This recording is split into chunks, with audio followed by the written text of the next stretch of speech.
Hi everybody, it's your girl Coco from Conversations with Coco.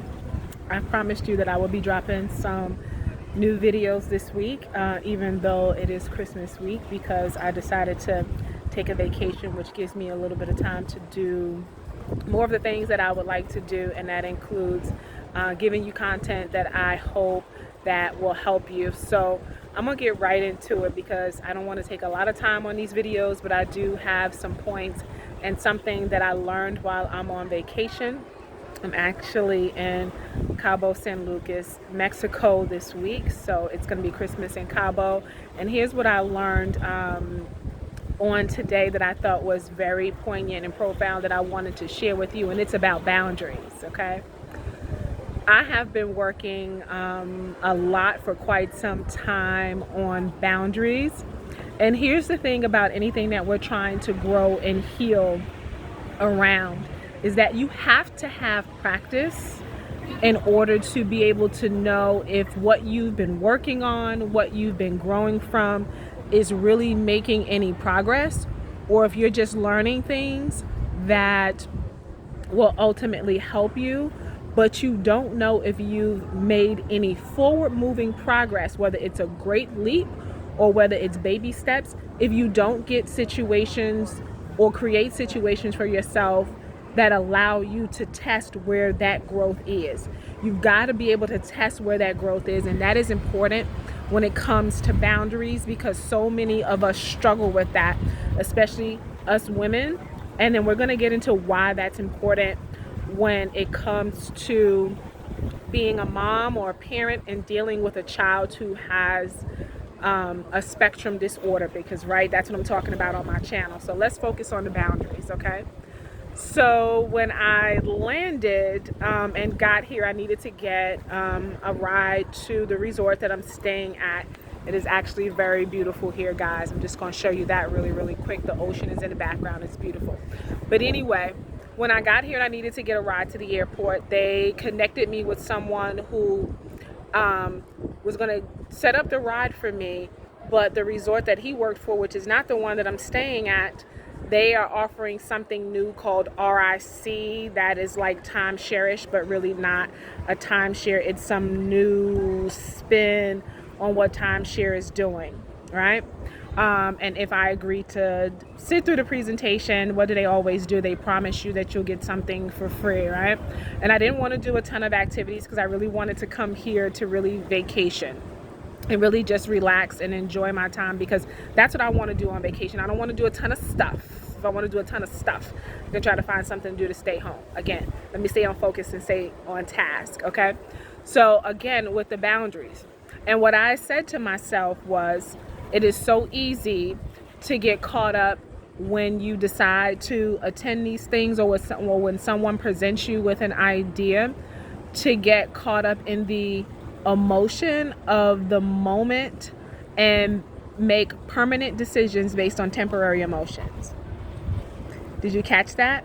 Making permanent decisions on temporary emotions, because there's so many emotions that can come up when you're on vacation about things, about what you want, about what you could do, about what you didn't do, about what you would like, especially like me, if you love to travel, even though COVID won't really let us be great, right? COVID, and sometimes, to be quite honest, it's my pocketbook, so I'm not really happy with the two of them sometime when it comes to 2020, okay?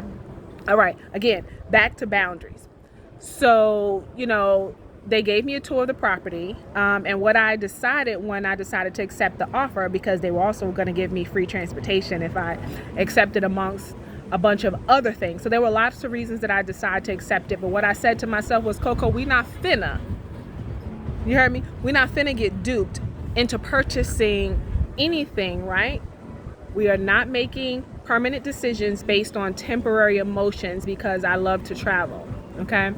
So they send you through a plethora, one of my favorite 50 Cent words, they send you through a plethora of people in order to try to break you down, to give you a better deal and a better deal and a better deal and a better deal, in hopes that you will take something to make money and you will make an impulse decision, impulse purchase today.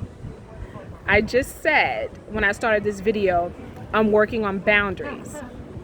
Oftentimes we describe or ascribe our big heart or a lot of things to the fact that we don't have the appropriate boundaries in place, so that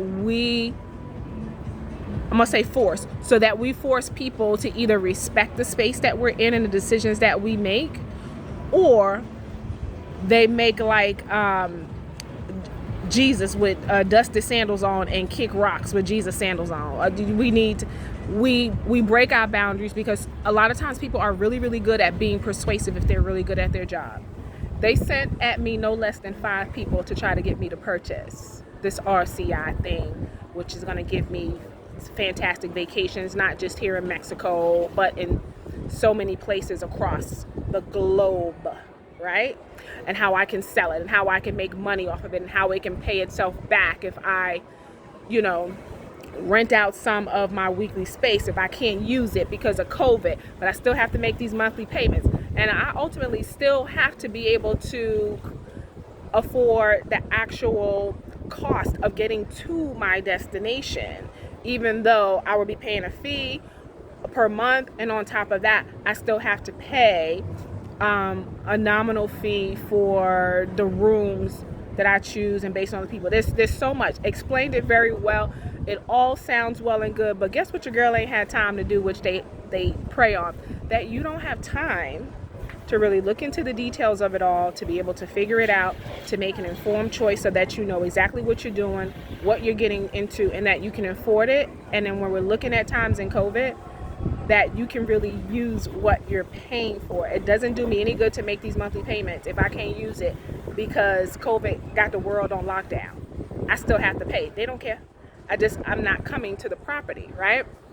So again, back to boundaries. I had a boundary and I had to stick to it. And this was my opportunity, despite what I know innately that I would like to do in terms of my travel situation, not allow myself to get into a commitment that I might regret later because I didn't do the homework and because I made an impulse choice. That is so important, not just to the work that I'm doing on my personal boundaries and holding people accountable for treating me well. That translates to so many other areas in my life, especially as a parent of a child on the autism spectrum disorder who has Asperger's. If I'm not able to put appropriate boundaries in place for myself and allow people or put people in a position where they have to respect them, then how am I being the best mom for my son? Because then that means I'm also incapable of putting boundaries in place that allows me to care for him optimally.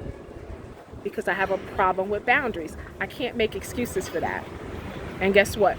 You cannot make excuses for that either. You have to set your boundaries. You have to stick to them, because unlike what we want to think, we don't compartmentalize everything in our life.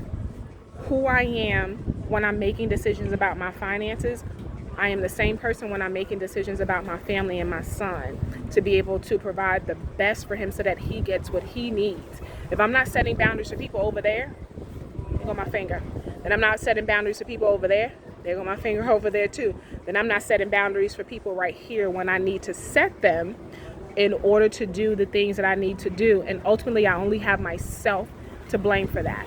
So here was my opportunity today to put that work and that growth in place on the boundaries that I want people to hold and how they deal with me, and give the appropriate pushback that is necessary so that at the end of the day, I am able to be a happy, whole, healthy person who is able to make the best decision possible in any particular situation that comes up, and not wind up being mad at other people for violating my boundaries, because at the end of the day, I allowed it. Guess what? Your girl ain't allowed it no more. She ain't allowed it in a minute, but she human. So every once in a while she has slipped up, but here is an opportunity that I'm proud to say that I navigated successfully in the way that I want. And I also did it in a spirit that left me feeling really, really good and walked away. Meanwhile, I got a whole bunch of free shit out of it, including a dinner cruise that I'm going to fully enjoy while I am here in Cabo San Lucas. So once again, it's your girl, Coco, from Conversations with Coco. I hope you guys have been blessed and touched by this video, because I am blessed just to, even as a single mom, be able to be here and do this on my own. Because guess what, y'all? The beach is bae, and your girl love to be on any beach, no matter where it is, because I feel like that's my happy place. It's my zen place. You have to find your happy place and your zen place, and all the things that you need to do that's going to allow you to enforce your boundaries appropriately, no matter who it is, especially if it is with your child, to make sure that they get what they need, because you are your child's advocate if they're an autism spectrum kid, and you have to make the appropriate boundaries so that you as a mom can be whole, WHOLE, and not whole, HOLE. So until next time, I appreciate you guys rocking with your girl. This is Coco from Conversations with Coco, and I'm out. Talk to you later. Bye.